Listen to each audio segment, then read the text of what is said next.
Folks, welcome to today's podcast. I got my buddy Radney Birdsong here from HeadHunters. You know, a lot of folks don't know you're serious about trapping. Serious about trapping. It's crazy because, you know, we go to trade shows just like you guys do all year. And it's funny because most of the time people, you know, they just associate you with the hunting and the outdoor channel and stuff like that. But anymore, it's funny because you go to the shows and number one question I always get is about coyote trapping. Everybody wants to know about coyote trapping. Well, how'd you get into that? You know, I got into it at an early age. I started trapping whenever I was just a kid. My grandpa started taking me, and I had a couple older gentlemen that was around the area that would take me and show me a few things, and really started as kind of a hobby and really water trapping more than anything. And then as I got older, I kind of got into the predator stuff and the land trapping, and that really become my passion. I don't even hardly water trap at all anymore, but I spend a ton of time land trapping and predator trapping. So what's the key? I mean, a coyote is tough to trap from what I hear. So how do you do it? What's your success? Yeah, coyote is very tough. I tell people all the time, I think a coyote is probably the most underestimated animal out there. I mean, they're just super, super sharp, and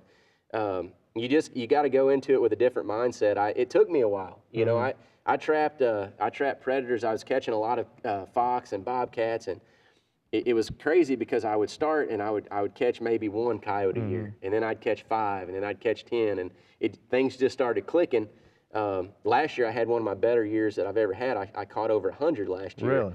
But it's crazy to kind of see the progression of that and what I've learned over the years. And like I said, the coyote they're so meticulous, and I go into it with a whole different mindset. You know, you can catch them a lot of different ways, but I think probably my go-to is what they call a flat set, which is it's pretty simple set. What's this right here? This right here is this is a leg hold trap. This is an MB 550, and this is actually one of the traps that I use a ton on my coyote line. This is a great bobcat and coyote trap.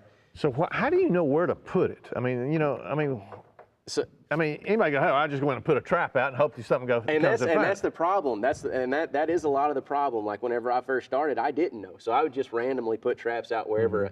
And then I started kind of figuring it out. You know, coyotes, they love to travel, you know, long straight stretches, like you know, a 2-lane or a 2-track road, or a logging road or anything like that. Makes sense. Where like a bobcat will kind of come in and out of the cover, but a coyote will get on those long running barriers and they'll run them, whether it's a field edge. And once I started figuring that out, I just kind of started honing in on that, and that's where I would put my sets. And then it got to where, okay, well, here's an intersection between 2 roads. I know this is a good spot, but within this spot, what makes the exact spot where that coyote's going to put his foot and where he wants to work? And I started figuring that out a little bit, and just started really dialing them in. And you know, back when I bobcat trapped a lot, I would choke the sets down a lot with sticks or rocks, or I would really try to hone them in on where they put their foot. But once I started figuring the coyotes out, I started backing that off, because a coyote, they're way more finicky than like a bobcat or a fox. So you can't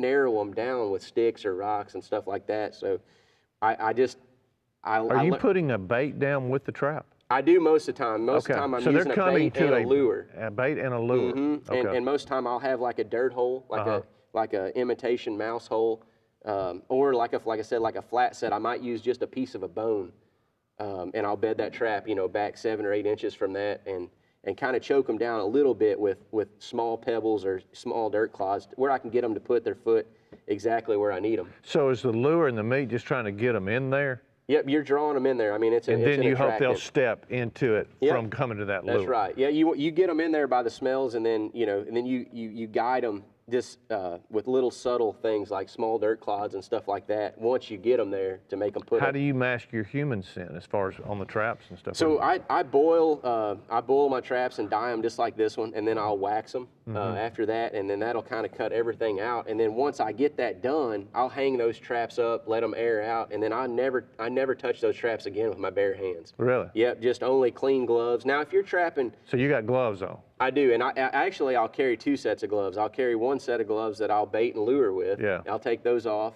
put clean gloves on, and that's what I handle the trap. Really? There's a lot to it. There's a lot more to it than what most people. So if somebody is listening, they want to go start doing coyotes and trapping, what would you recommend? Where do they need to go? Well, I think the first thing is, like I said, look at an aerial. I always, when I go into a piece of property, I'll start by looking at an aerial, and I'll find those long running barriers, whether it's fence rows, whether it's 2-lane roads, crop intersections, anything like that where you got 2 or 3 things coming together. That's where I'll concentrate. And you're probably looking for coyote, scat. Yeah, and all you're that. looking for tracks for scat, and you're also paying attention, just like whitetail hunting. Yeah. The wind is huge. Absolutely. So I'm always setting on the upwind side of where I think these coyotes are. So I Gotcha. get that bait and lure blowing over Yeah, their travel corridor. I got you. So now, where you get traps? Co-ops? Where? Yeah, you can get them a lot of different places. There's a couple major places. F&T Yeah. and Minnesota Trapline is probably where I order the majority of my stuff. Do you have any videos on trapping? We've actually done a couple episodes that's on MOTV right now. Yeah. Okay, under HeadHunters, and right. you're doing it off of HeadHunters. Yep, on predator trapping. Okay. So. Well, cool. Yeah. Well, hey, appreciate you being on the Yes, show. sir.